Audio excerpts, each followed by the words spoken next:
Next group जो हमारे पास available है वो सेल्स के रूप में है। आप यहाँ से इंसर्ट सेल्स, इंसर्ट शीट रोज, इंसर्ट शीट कॉलम्स, इस तरह की चीज़ें इंसर्ट कर सकते हैं। डिलीट से आप उन सेल्स को या रोज को या कॉलम्स या शीट्स को हटा सकते हैं।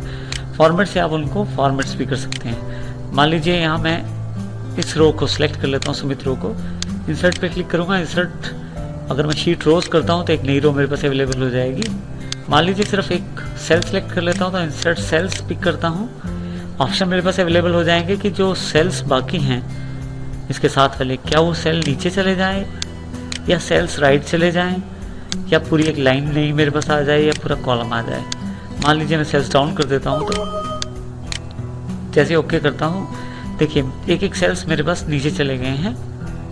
इस तरह से मैं इसका प्रयोग कर सकता हूँ। इसके अतिरिक्त मैंने कंट्रोल Z करके देखिए फिर से वापस आना चाहा है। मैं फिर से वापस अपने नॉर्मल पोजीशन पे आ गया हूँ। इंसर्ट पे एक इंसर्ट शीट लास्ट ऑप्शन है, आप क्लिक करें तो देखिए आपके पास एक शीट नई अवेलेबल हो जाएगी। यहाँ हम शीट 1 पे काम कर रहे हैं। 2 और 3 बाय डिफ़ॉल्ट ऑप्शन हमारे पास थी, शीट पहले से अवेलेबल थी 2 और 3। 4th को हमने डिलीट कर दिया था, 5th और 6th इसलिए हमारे पास अवेलेबल हो गई है। हम फर्स्ट पे चले जाते हैं जहाँ हमारा कार्य चल रहा है। इसी तरह से नेक्स्ट अगर आप डिलीट करना चाहते हैं किसी चीज़ को तो उसे भी डिलीट कर सकते हैं, जैसे सेल्स, रोज, कॉलम या शीट को। मान लीजिए मैं इस सेल को डिलीट करना चाहता हूं तो डिलीट सेल्स पे जैसे ही क्लिक करूंगा मेरे पास ऑप्शन अवेलेबल है कि जो बाकी जो नीचे वाले सेल हैं क्या वो ऊपर की तरफ आ जाएं, जो ये राइट साइड वाले सेल हैं क्या वो लेफ्ट की तरफ आ जाएं।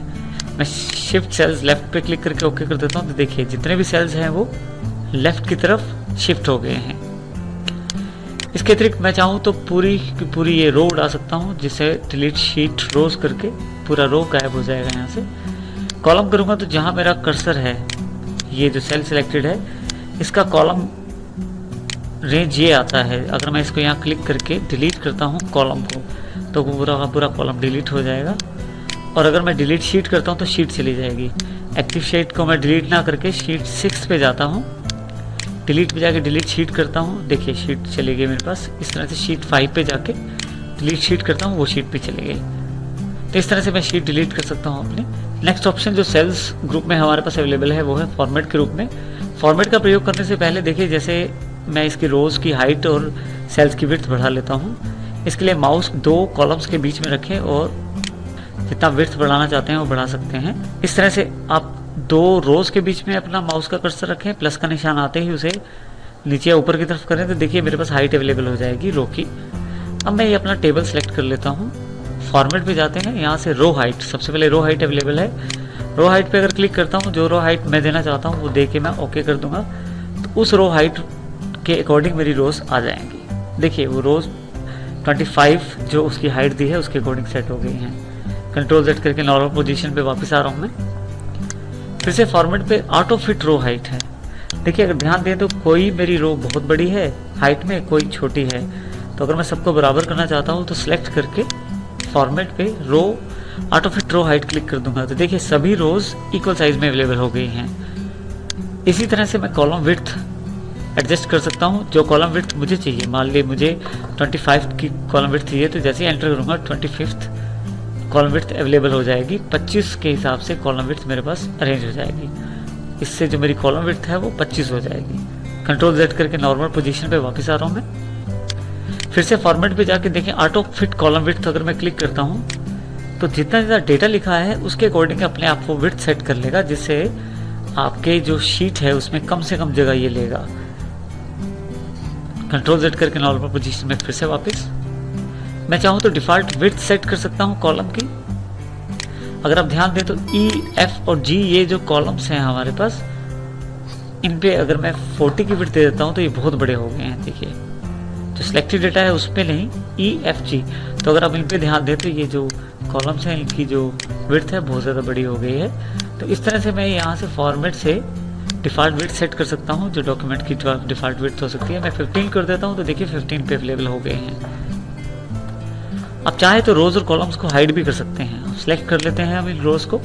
फॉर्मेट पे जाके अगर मैं हाइड अनहाइड पे जाके हाइड रोज कर देता हूँ तो ये हाइड हो जाएंगी रोज, और यहाँ से अनहाइड रोज कर देता हूँ तो वापस आ जाएंगी। इसी तरह से कॉलम को सिलेक्ट करके अगर मैं हाइड कॉलम्स कर देता हूँ तो हाइड हो जाएंगे कॉलम्स, दोबारा यहाँ हाइड अनहाइड पे जाके अनहाइड कॉलम्स कर दूंगा तो वापस आ जाएंगे। इसी तरह से मैं अपनी शीट को भी हाइड और अनहाइड कर सकता हूँ। जैसे हाइड शीट क्लिक करते ही मेरी जो 1 नंबर की शीट है वो हाइड हो गई है। वापस चाहिए तो फिर से फॉर्मेट पे जाएं, हाइड एंड हाइड पे अनहाइड शीट पे क्लिक करें, शीट 1 जो कि गायब हुई थी उस पर क्लिक करके ओके करें। देखिए फिर से वापस शीट आ गई है आपके पास।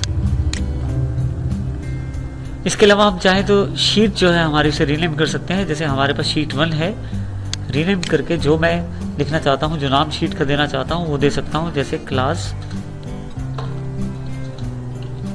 5 डेटा के नाम से मैंने शीट का नाम रख दिया है। इसका प्रयोग तब ज़्यादा महत्वपूर्ण हो जाता है अगर आपके पास शीटें बहुत ज़्यादा हैं। फिर आप डायरेक्ट शीट का नाम देने से आपको ये जानकारी मिल जाएगी कि शीट के अंदर कौन सा डेटा अवेलेबल है। इसके अलावा आप कॉपी भी कर सकते हैं शीट को और मूव भी कर सकते हैं। मान लीजिए 5th शीट जो मेरे पास एक्टिव शीट है, मूव और कॉपी पे क्लिक करता हूँ, क्लास 5th डेटा यानी कि जो एक्टिव शीट उसे क्लिक करता हूँ, क्रिएट ए कॉपी कर दूंगा और जैसे ओके करूँगा इसका डुप्लीकेट मेरे पास अवेलेबल हो जाएगा। देखिए 5th डेटा शीट 1 और ये शीट 5th डेटा की पार्ट 2 यानी कि एक तरह से दूसरा कॉपी तैयार मिल गया है मुझे ये शीट नहीं चाहिए तो इसे मैं डिलीट भी कर सकता हूँ। डिलीट पे डिलीट शीट के ऑप्शन से यस करते ही ये शीट मेरे पास डिलीट हो जाएगी। इसके अलावा मेरे पास मूव भी कर सकते हैं शीट को। मूव पे क्लिक कीजिए, अब की बार कॉपी पे क्लिक नहीं करना है, यहाँ आप क्लिक मत करें। इस शीट को कहाँ लेके आना है, मूव टू एंड, वहाँ क्लिक कर दें, ओके करते हैं। तो देखिए इस बार शीट हमारे पे लास्ट नंबर पे अवेलेबल हो गई है। इसके पश्चात हमारे पास टैब कलर्स अवेलेबल हैं। आप शीट्स के कलर भी दे सकते हैं उनके नाम के नीचे। बिल्कुल थोड़ा सा दिखाई देगा आपको, यहाँ देखिए रेडिश कलर थोड़ा सा 5th डेटा के पीछे आ गया है, जिससे ये जानकारी मिल जाएगी कि ये शीट अलग है। इस तरह से आप इनको कलर भी दे सकते हैं शीट के नाम के पीछे। इसके अलावा आप शीट को प्रोटेक्ट भी कर सकते हैं पासवर्ड के साथ। प्रोटेक्ट शीट पे क्लिक कीजिए। आप जो चाहते हैं कि यूजर्स क्या कर पाए उनको तो आप ऑन कर दीजिए, और जो आप नहीं चाहते कि यूजर ना कर पाए उसको आप ऑफ रखिए सिलेक्टेड बॉक्स से। जैसे मेरे पास 2 ऑप्शन ऑन हैं, सिलेक्ट लॉक सेल्स और सिलेक्ट अनलॉक सेल्स। तो इसमें केवल यूजर जो है सिलेक्ट कर पाएगा या डिसलेक्ट कर पाएगा। इसको ओके कर देते हैं, पासवर्ड देके इसे ओके कर दीजिए। जैसे मैंने ओके किया ये मेरे से फिर से पासवर्ड मांगेगा कंफर्मेशन के लिए, दोबारा ओके कीजिए। अब मैं डेटा को सिलेक्ट तो कर सकता हूँ और डिसलेक्ट भी कर सकता हूँ, लेकिन इसमें मैं किसी भी प्रकार का कुछ भी मॉडिफिकेशन नहीं कर सकता।